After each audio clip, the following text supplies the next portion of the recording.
of this congregation.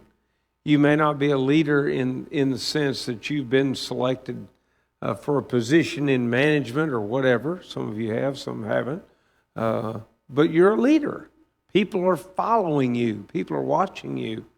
I'm not going to zero in on anybody's name, but I can look over the audience. I can tell you that there are some folks in this audience right now, that there are a bunch of children that just think the world of you. I've watched them. I know they just hang on you and hang around you, and they want to, if you're doing it, they want to be part of it. I've seen that.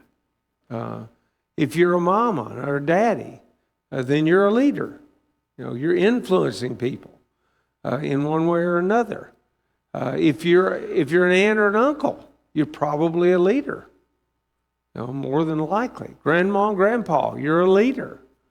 People are looking to you. They're following you. My sister went today to the funeral of a really special woman in Fort Worth, Texas, Jackie Kirshner, and it was interesting to her that at the funeral it became apparent that while, yes, the children were impacted by the loss of their mother, that it was the grandchildren who had been most influenced and who were most impacted by that loss. We all need to kind of wake up and realize the words, "Come and follow me." Yes, that's what Jesus said, but in a sense, when I live my life, I'm saying the same thing. And that's what we're looking at. So tonight, we're going to look at particularly the subject of integrity. Now, I had a concept in my mind of what integrity was, but I don't like to go on just concepts, so I looked up a definition. And this is what the Cambridge Dictionary online said: integrity is the quality of being honest and having strong moral principles that you refuse to change. Now, I've got a question for all of us. Is that, or should that be, a description of a Christian? I agree with you. I think that's yes. The answer is yes. There ought to be things that I'm not going to move off of. There ought to be things you're not going to move off of, because you're going to stand by and that you're going to flow with no matter what. And at times that can be a very, almost traumatic thing for preachers. I was talking to one of our shepherds today, and he talked about a certain preacher somewhere, sometime, and when he got through, the preacher had preached a certain sermon, and that was his last sermon in that place. And I said, yeah, we call those a moving sermon. It didn't move people quite like he wanted to move them, but it moved them. Or more particularly, it moved you. It's the way that works out. So, yeah, we ought to take a stand. And there are plenty of Bible characters that do. Now, what I love about the book that I've already referenced, that was written by Keith Anderson, which is called Arise, Leading by the Book, is that he goes through and finds Bible characters, some of whom I never would have thought of for this particular thing that he's talking about, like tonight. The character that we're going to look at is a fellow by the name of Boaz. Now, Boaz, by the way, whose child is Boaz? What family does he come out of? Rahab, the harlot. Rahab. That's the family he comes out of. And yet he is a tremendous example of integrity. Leslie G. Thomas wrote a neat little book called The Beautiful Gleaner. And I wouldn't have it if my dad hadn't had it. I wouldn't have known about it. but it's in my library, and it's a little bitty book. It's easy to read. It's about the book of Luke. And I loved what he said, and we're going to look at Ruth chapter 2, verse 4 first. Now behold, Boaz came from Bethlehem and said to the reapers, "The Lord be with you." And they answered him, "The Lord bless you." Here's what Brother Thomas said. Mark the courtesy of this great man. He's not above speaking, sorry, misspelling there, put an A in there, speaking kindly to his workmen. What an interesting thought. There are bosses that you just hope they're not growling when they come through the door. And you don't say anything to them because you're afraid if you say something, they'll start growling. But not this man. This man who is a principled man, and we're going to see that. And his principles are primarily based upon the Word of God. And we're going to see that as we go along, especially as we get on down deeper into the story. But what about us? How should we be? Look at Colossians chapter 4. There the Apostle Paul is writing to the church at Colossae. And by the way, I'll remind you, Colossians is what I call the kissing cousin of Ephesians.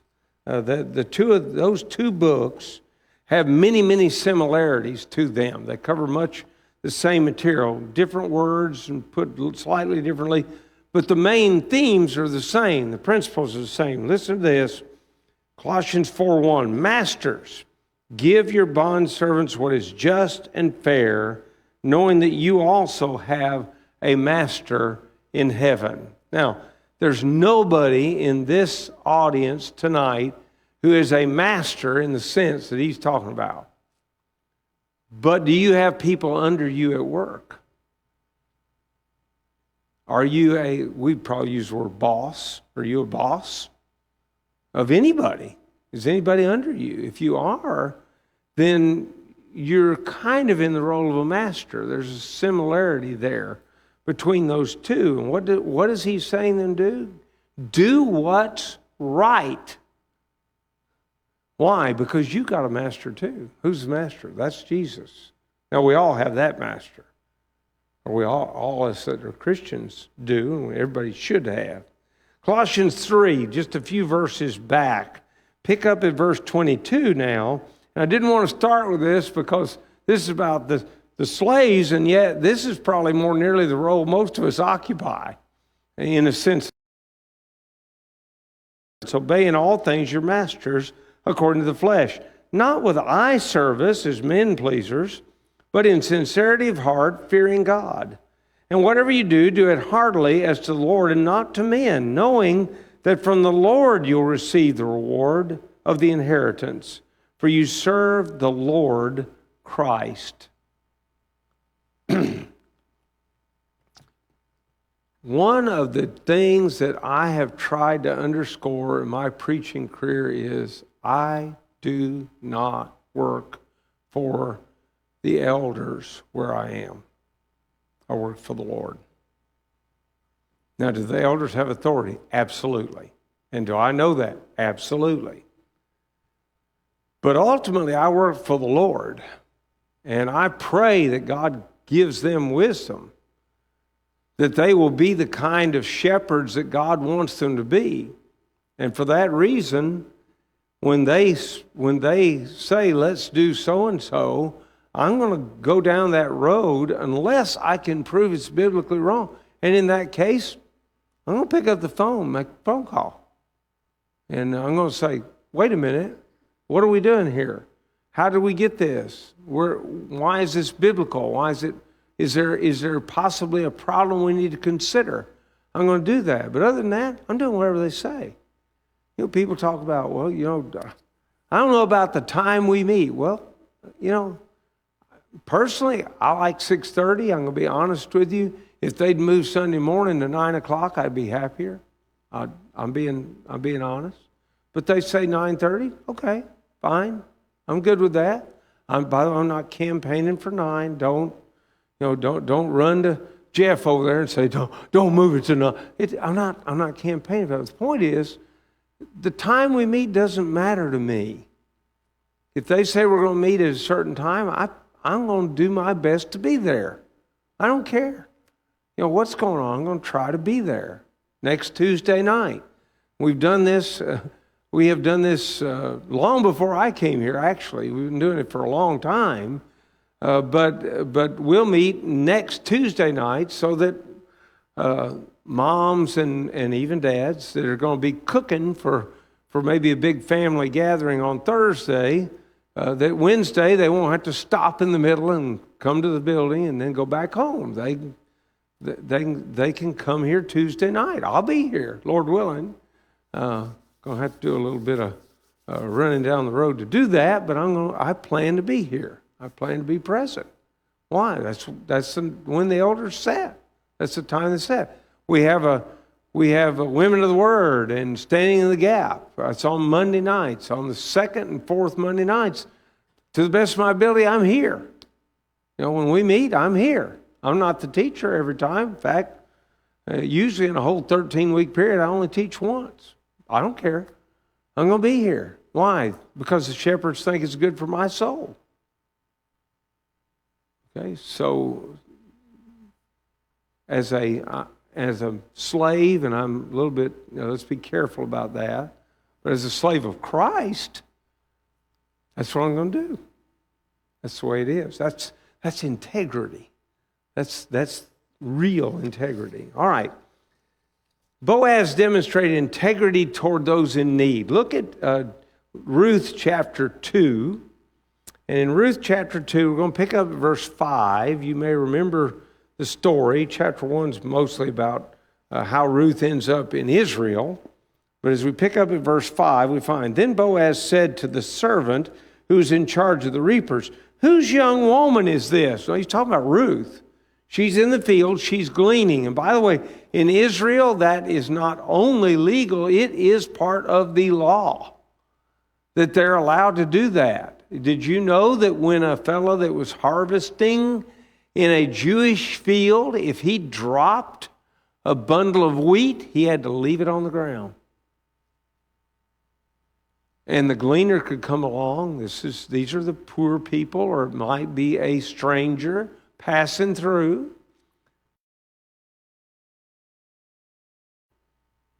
That was God's provision, by the way. And the corners of the field were left uncut. Again, so the gleaners could harvest. So this is what Ruth is doing right here. He's asked the question, who is this? So the servant who was in charge of the reapers answered and said, It is the young Moabite woman who came back with Naomi from the country of Moab. So I've got a page sticking for some reason. Just a second. Well, maybe it is, maybe it isn't. Okay, this is him relating, the servant relating. And she said, Please, let me glean and gather after the reapers among the sheaves. So she came and has continued from morning until now, though she rested a little in the house. Then Boaz said to Ruth, You will listen, my daughter, will you not? Do not go glean in another field, nor go from here, but stay close by my young women. Let your eyes be on the field which they reap, and go after them. Have I not commanded the young men not to touch you? And when you're thirsty, go to the vessels and drink from what the young men have drawn. So he sees a woman in need. Now he knows her story. He's going to tell about that later. He knows that she has come back with Naomi. He knows the way that she has treated her mother-in-law, and he respects her for that. But she is a needy person. She doesn't personally have any land to harvest from or anything like that. Now, we're going to get into that to some extent in a little bit. But she's there. She's helping her mother-in-law, and she's gleaning. And he says, "You stay right here." And he watches over her. Look at the way he thinks about her. This isn't the guy looking for a date. That's not the point at all. He sees a woman in need and a woman who is vulnerable because of her need, and he says, you stay with my reapers. And my young men, they'll make sure you're taken. Now I've told them, don't anybody touch her. See, he's protecting her, taking care of her needs. And I want to compare that with, for example, the great parable in Luke chapter 10. And everybody here knows this parable. You've read it probably many times, but I want to remind you who acts like Boaz in this parable. And we're talking about the priest and the Levite. They don't act like Boaz. They pass by on the other side. But then we find, but a certain Samaritan, as he journeyed, came where he was. And when he saw him, he had compassion. So he went to him and bandaged his wounds, pouring on oil and wine. And he set him on his own animal, brought him to an inn, and took care of him. On the next day, when he departed, he took out 2 denarii, gave them to the innkeeper, and said to him, take care of him, and whatever more you spend when I come again, I will repay you. Here's my question. When people are in need, is talk good enough? That's not what goes on here, and you all are shaking your heads the right way. No, it's not good enough. John talks about it, or James does, be warmed and filled. Well, I hate to tell you, but if you tell somebody to be warmed and filled and you don't buy them a coat or you don't give them a meal, neither one's going to happen, at least not because of you. It's not going to. This Samaritan, watch him, just look at the words. You know how I like to underline things that are there. Watch this.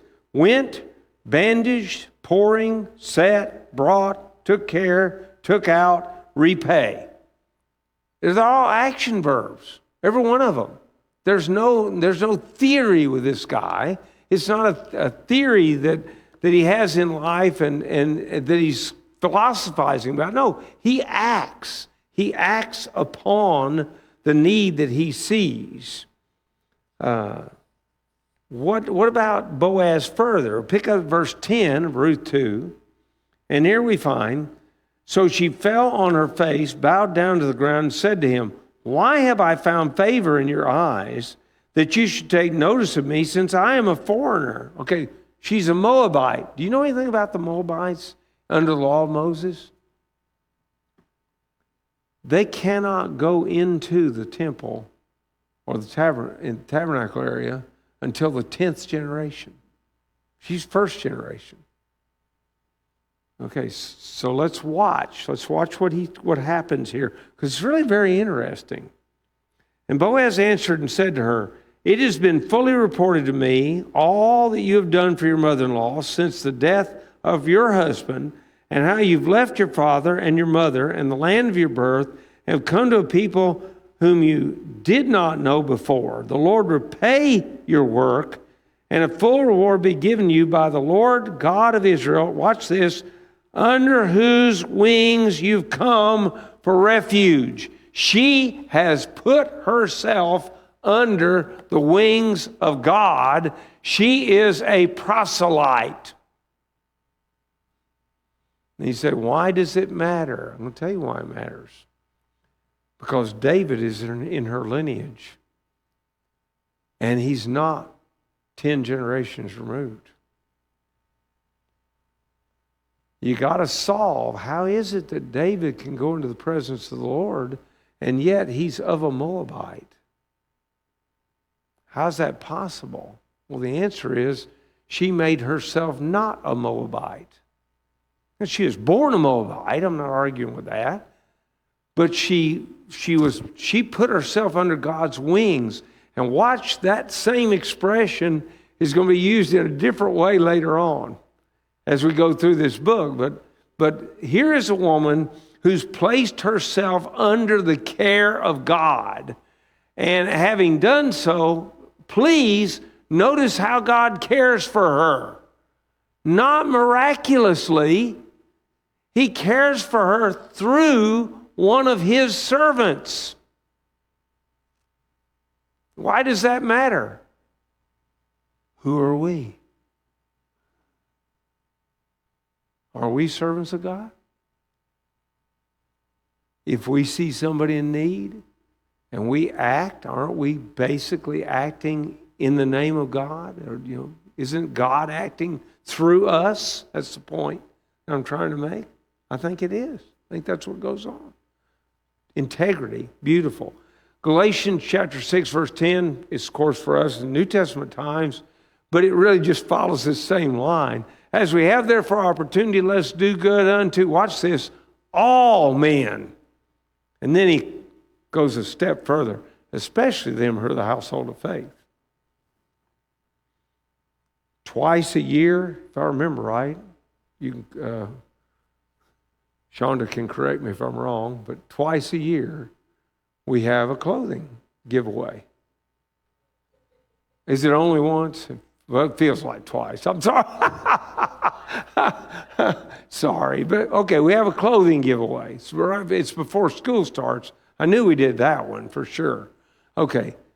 Do we ever have a Christian come by? Yes. I'm not going. In fact, I don't even take note of that in terms of to remember their name. If you get my point. If they have needs and they need to come. It's here. It's available. You're going to be provided for. But is everybody that we take care of a member of the church? No, not by a long sight. Now, we make every possible effort to set up Bible studies and to let them, invite them to be a part of our gatherings and things like that. But we're simply fulfilling as we have opportunity. And let me tell you what. Here's what I've observed around church buildings all these years. God's people, in general, have more clothes than they could ever possibly wear. I mean, if we put out the word, hey, we need a certain size of clothing, I guarantee you we get 5 bags of that kind of clothing. Well, we're blessed people. Okay, I'm not making fun of us. We're blessed people.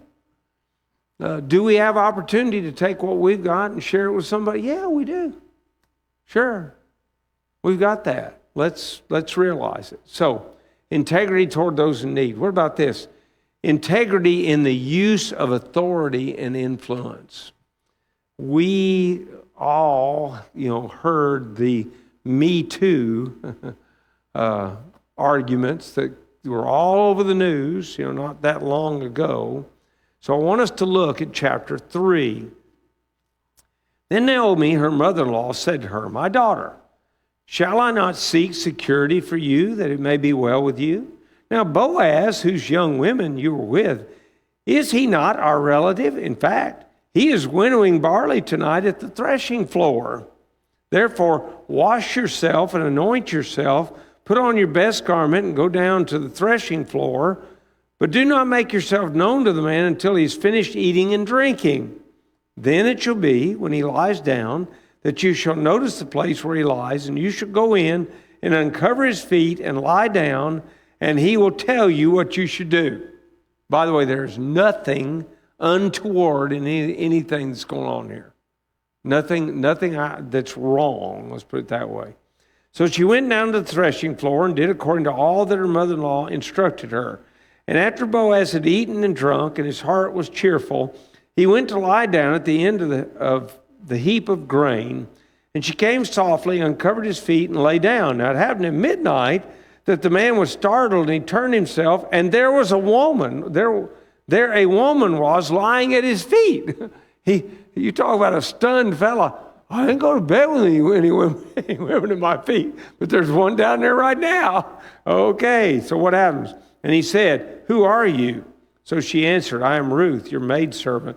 Take your maids." Watch this. Watch the wording, because we've already seen it in reference to God.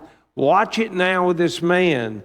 "Take your maidservant under your wing, for you are a close relative." What's she saying?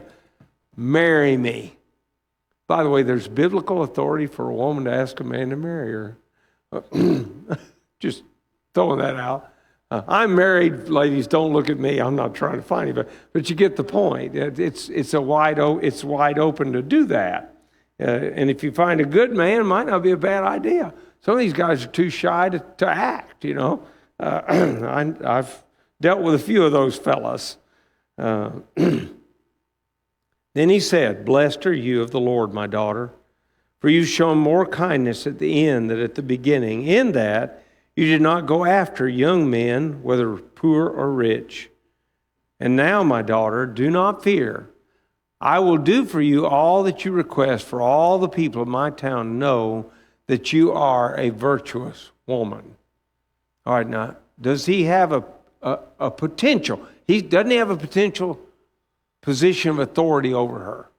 She's been working his fields. She's there now. She's asking him to marry her, and she's going under the law of, to some extent, the law of the kinsman redeemer, which is a biblical law. And that is, that the kinsman comes along when no child was born. And by the way, the Sadducees love this one. They play with it real good. In Matthew chapter 22, they misunderstand it totally, but they do use it. If he dies, no children, then the next one in line marries her so that they can have children. And the first child's going to be named for the guy that died. And there are a couple of guys. There's one guy gets in trouble for that, Judah's boy, if you go all the way back to Genesis. But at any rate, that's the law under which she's functioning here. And then he says, and what does he do about it? Listen to him. He's already said, "I'm going to do just what you asked." Now it is true, I am a close relative. However, there's a relative closer than I. Okay. What's he doing here?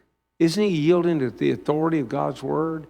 His principles are based upon the law. And the law, the kinsman redeemer law, has the woman first going to the closest relative, and he says, "I'm not the closest one." So first of all, he didn't take advantage of her. She's right there at night. Who'd have known? He doesn't do that.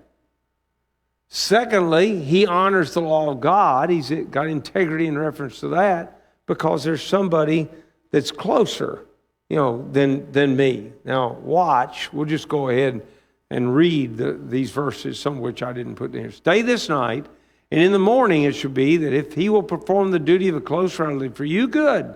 Let him do it. But if he does not want to perform the duty for you, then I will perform the duty for you as the Lord lives. Lie down until morning." So she lay at his feet until morning, and she arose before one could recognize another. Then he said, "Do not let it be known that this woman came to the threshing." Look how he's protecting her integrity. He's in a position of authority. He could have made her a laughing stock or worse in the community. And he says to all of his reapers, "Don't anybody tell she was here. We're going to get her out of here while it's still dark. Don't tell anybody." That's what he indicates. Go ahead. Also he said, "Bring the shawl that is on you and hold it." And when she held it, he measured 6 ephahs of barley and laid it on her. Then she went into the city. And my recollection is an ephah is about a bushel, 6 bushels of barley. We're not talking about any light load, but he's making sure she's taken care of. And by the way, perhaps this is like a dowry, a price for the bride. Interesting. Could be. So he does that. She goes to the city. When she came to her mother-in-law, she said, "Is that you, my daughter?" Then she told her all that the man had done for her. And she said, "These 6 ephahs of barley he gave me, for he said to me, 'Do not go empty-handed to your mother-in-law.'" Then she said, "Sit still, my daughter, until you know how the matter will turn out, for the man will not rest until he's concluded the matter this day." So he's guided by integrity, yes, in reference to the woman, but also in reference to the law of God. So how does he handle it? You know what happens in the next chapter, chapter 4. we see Boaz in action. And boy, Naomi's right. He's not going to let a day go by. He's going to take care of this. He's got a prospect to marry a woman that he's seen as a very virtuous woman.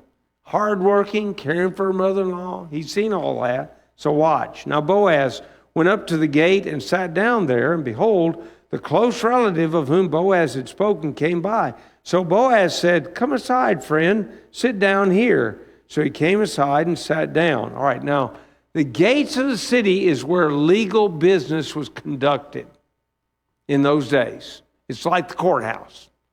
They didn't have a courthouse, they just went to the gates. And that's where you'd find the older, wiser men of the city all gathered together. That's what he's doing here as he sets this up.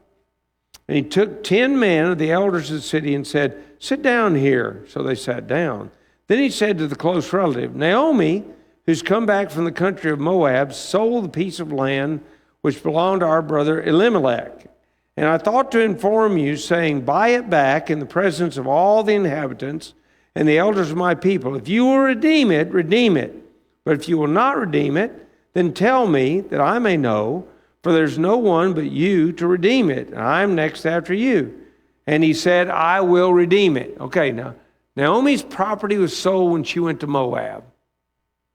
And it was, of course, sold by Elimelech, but for all practical purposes, Naomi did. He's gone. So she's living what he did. Now, they need to buy it back so that she'll have land to live on. It's their land, and that's the way things are.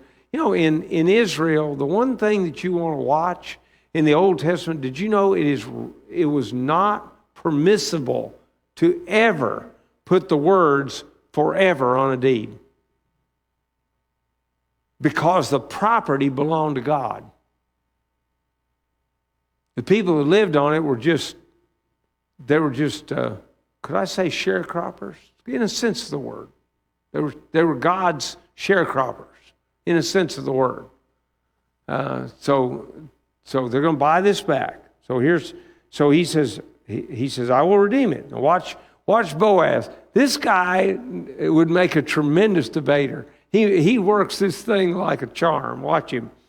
Then Boaz said, on the day that you buy the field from the hand of Naomi, you must also buy it from Ruth the Moabitess, the wife of the dead, to perpetuate the name of the dead through his inheritance.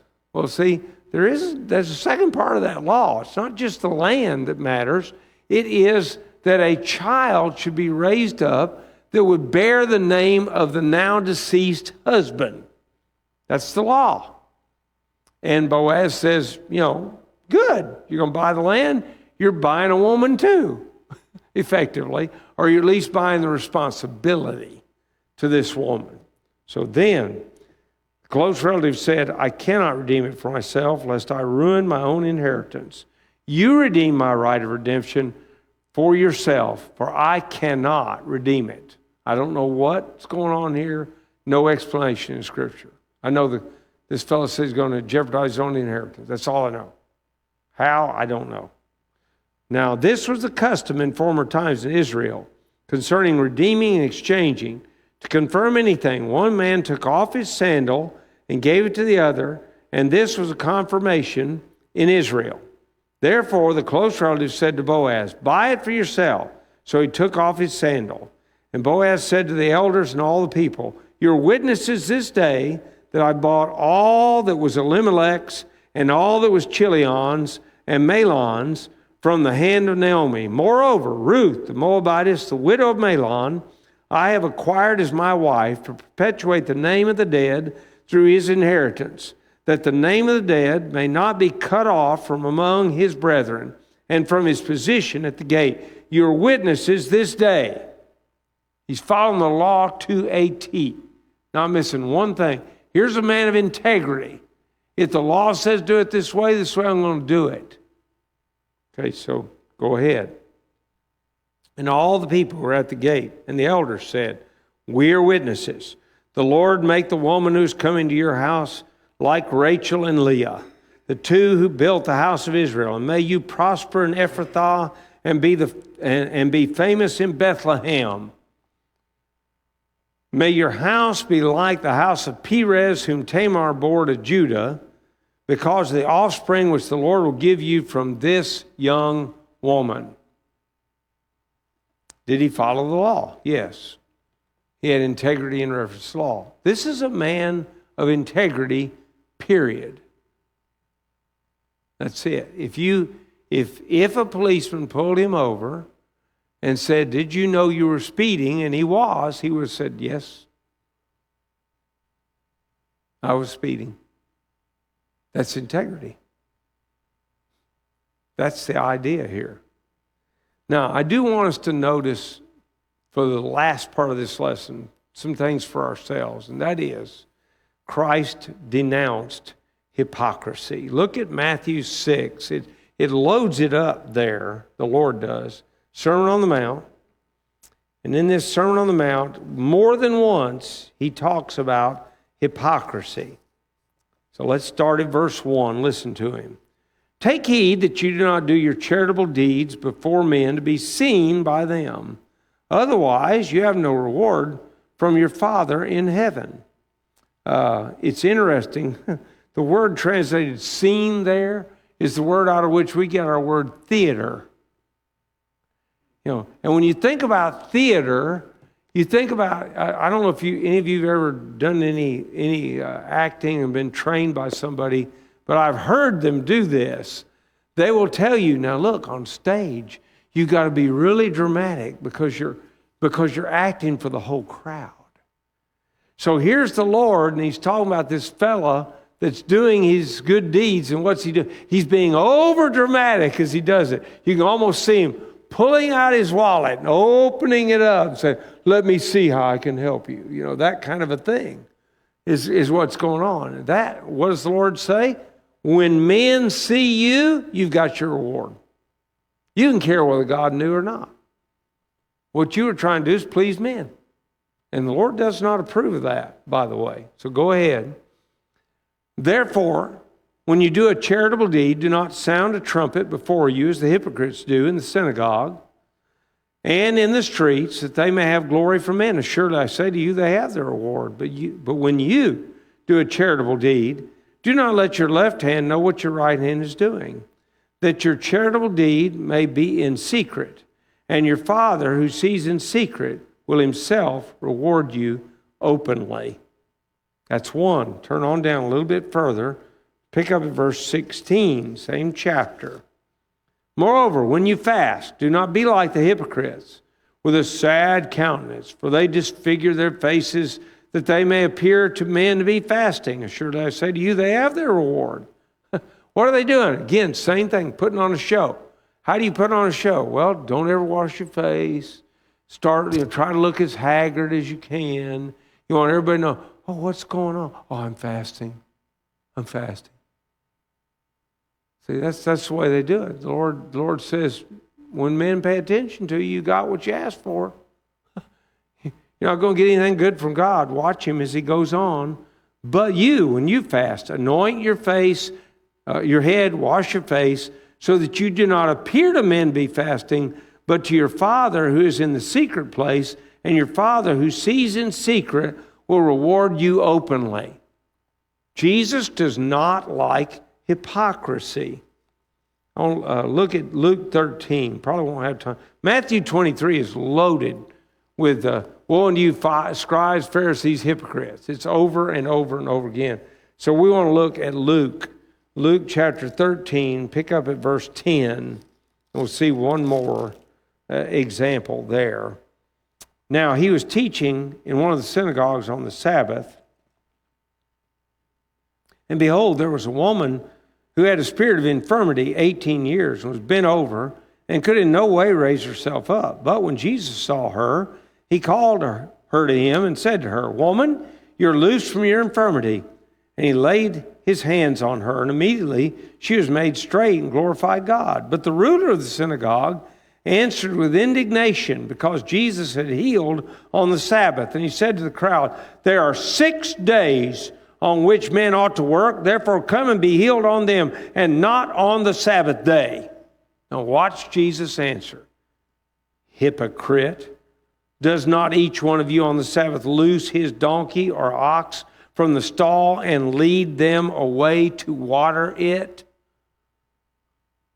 Now, you pretend that you really honor this law. You don't honor it. You make sure in the way that you're saying it. And that's the key. It is an exaggeration of the Sabbath law to say you can't do anything. Can't even take your donkey and give it a drink of water. That's an exaggeration of the law. That's not really what's called work. But that's what they'd made it to be almost. Can't heal on the Sabbath. So watch what he says. So ought not this woman, being a daughter of Abraham, whom Satan is bound, think of it, for 18 years, be loosed from this bond on the Sabbath? If you can loose your donkey, I can loose this woman. That's the point. And if you want to find the ultimate example of integrity, guess who? It's Jesus Christ. He's it. So that's the beginning. I'll be interested to hear what you got to say next week. We'll go on from integrity. I believe the next one's honesty, is what I recall. You might say, well, we've been on that. No, we'll expand and go into that field. Thank you.